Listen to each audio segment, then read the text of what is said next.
परिवार जो है सारी महिलाएं संभाला करती थी।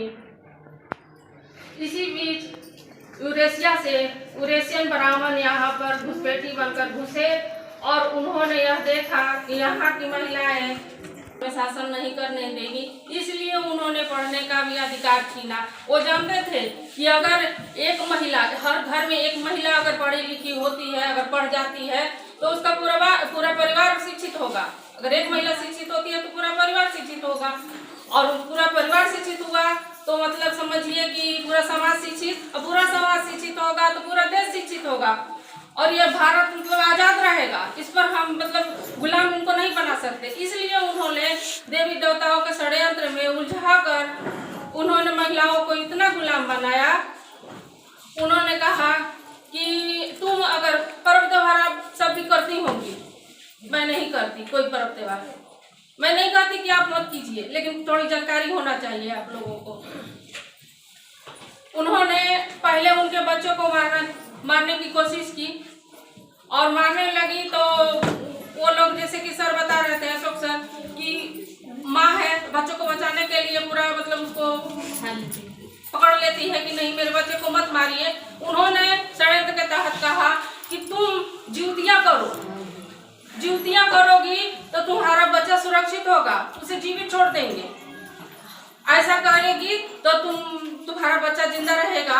और उसने ज्योतिया के नाम पर अपनी जूती ब्राह्मण ने अपनी जूती को बुझवाया महिलाओं से, जो कि आज कितनी महिलाएं अभी अपने गले में जूतियां पहनी होंगी।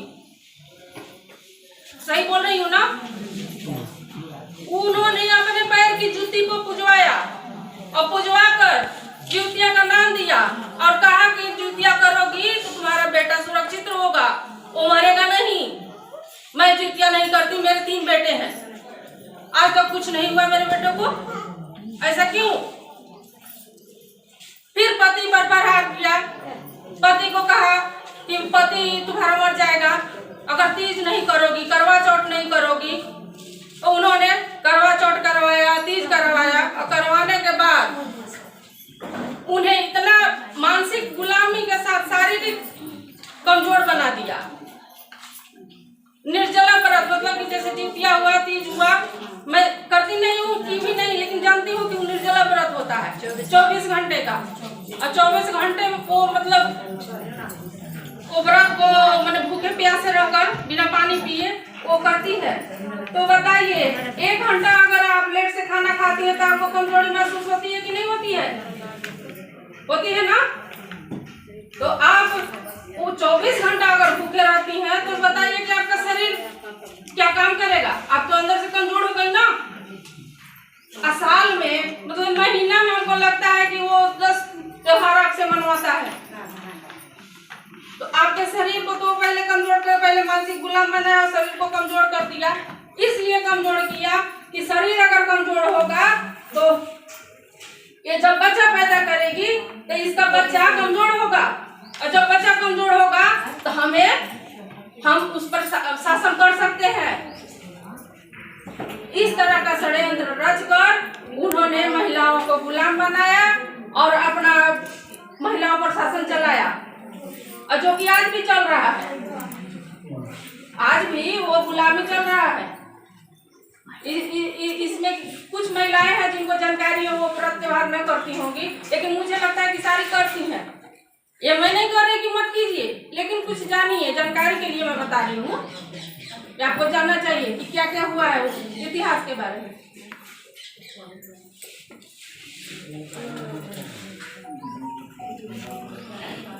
और उन्हें दुर्लभ बनाकर उन पर शासन किया। महिला के ऊपर कपड़े पहनने का अधिकार उन्होंने छीन लिया। अब बताइए, आज अगर आपसे कहा जाए कि ऊपर का कपड़ा आप न पहने, इस तरह समाज में चले तो आप चल सकती हैं? लेकिन उस समय उन्होंने किया। कमर के नीचे वो कपड़ा पहनती थी, लेकिन ऊपर नहीं पहनती थी। अगर किसी को शर्म लजा रही है, वो पहन लेती थी, तो उसे शासक को टैक्स देना पड़ता था, जो कि आपको पहले मैडम ने बता चुकी है। और टैक्स देना पड़ता था। उसमें एक महिला थी जिन्होंने ये स्वीकार नहीं किया। उन्होंने कहा कि ठीक है, हमको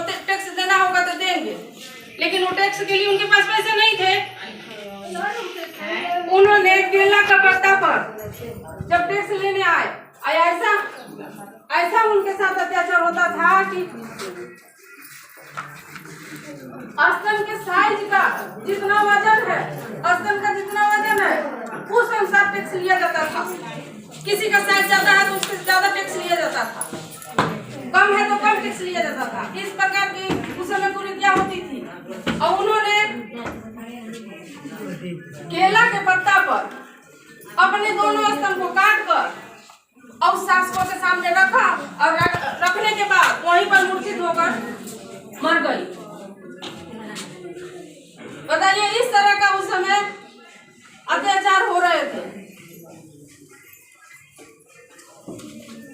बताया कि सती प्रथा जो उन्होंने बताया कि पति अगर मर जाता था तो उसके ऊपर, उसके चिता के ऊपर उसे जलाकर मार दिया जाता था।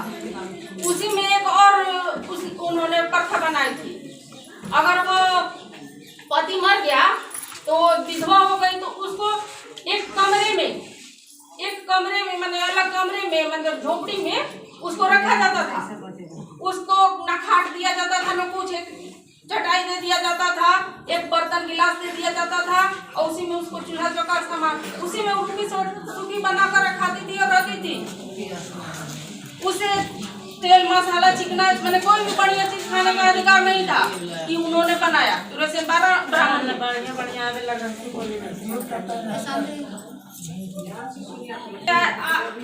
आता था लोग उसके पति को, तो उस महिला का, छोटी बच्ची हो या ज्यादा उम्र की हो, उसके पूरे बाल को छील दिया जाता था, मुंडन कर दिया जाता था। इस तरह का उस समय उन्होंने षड्यंत्र रचकर महिलाओं पर शासन किया, महिलाओं को गुलाम बनाया। वस्तु का भोग का वस्तु समझा। महिलाओं को पहले वो जब आए यहाँ पर तो उन्होंने अपने साथ महिलाओं को लेकर नहीं आए, वो अपने साथ महिलाओं को लेकर नहीं आए और यहाँ की महिलाओं के साथ विवाह किया और उससे बच्चा पैदा किया। यहाँ की जितनी महिलाएं, ब्राह्मण की जितनी महिलाएं हैं वो सारी मूल निवासी हैं, हमारी बहनें हैं। उन्होंने उनको अपने यहाँ अपने बस में कर उनसे शादी किया, बच्चा पैदा किया और यहाँ पर संसार बसाया। महिलाओं को भोग का वस्तु समझा उन्होंने। सावित्रीबाई फुले जिन्होंने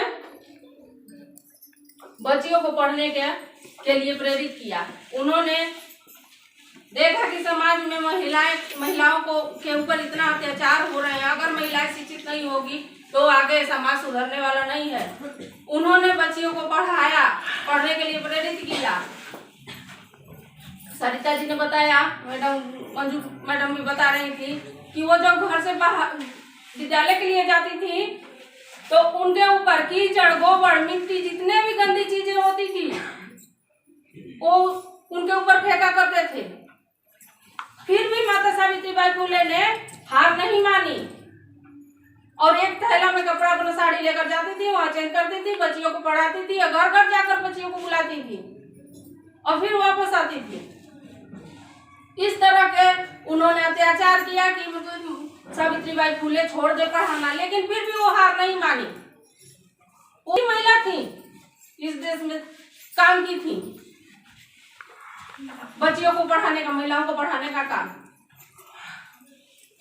और उन्होंने पढ़ा, हार नहीं मानी और बच्चियों को पढ़ाया और आत्मनिर्भर बनाया। पढ़ सकी उन्होंने विद्यालय को। फुले के ससुराल वालों को ब्राह्मणों ने ऐसा उस्काया कि उनके सास ससुर, उनके परिवार के लोग उन्हें घर से, महात्मा ज्योतिराव फुले को और सावित्रीबाई फुले को घर से निकाल दिया क्योंकि वो पढ़ाना छोड़ दे। लेकिन माता सावित्रीबाई और ज्योतिबा फुले घर से निकल गए। उस अवस्था में फातिमा शेख ने उन्हें आश्रय दिया और उनके साथ उनको पढ़ाने का, बच्चियों को पढ़ाने का काम किया। अधिकार मिले। जब राष्ट्रपिता महात्मा ज्योतिराव फुले ने देखा कि हमारे समाज में इतनी समस्याएं हैं, खासकर महिलाओं के साथ, तो उन्होंने सबसे पहले माता सावित्रीबाई फुले यानी अपनी पत्नी को उन्होंने पढ़ाया लिखाया और उसके बाद उन्होंने अपने पढ़ाने लिखाने के बाद उन्होंने कहा कि जाओ समाज में और समाज की बच्चियों को, औरतों को, महिलाओं को पढ़ाओ। इतना साथ सहयोग महात्मा ज्योतिराव फुले ने दिया, तब जाके सावित्रीबाई फुले महिलाओं को पढ़ा सके। इतना चाहते थे, उनके साथ बहुत अत्याचार कर रहे थे कि नहीं वो शासक अगर बन जाता है तो हमारे समाज का, ब्राह्मणों का जो समाज है वो नीचे आ जाएगा। लेकिन माता जिजाऊबाई ने उन लोगों से लड़ाई लड़ी और शिवाजी महाराज को राजा बनाया, शासक बनाया। मैं कुछ बाबा साहब के बारे में भी बताना चाहती हूँ।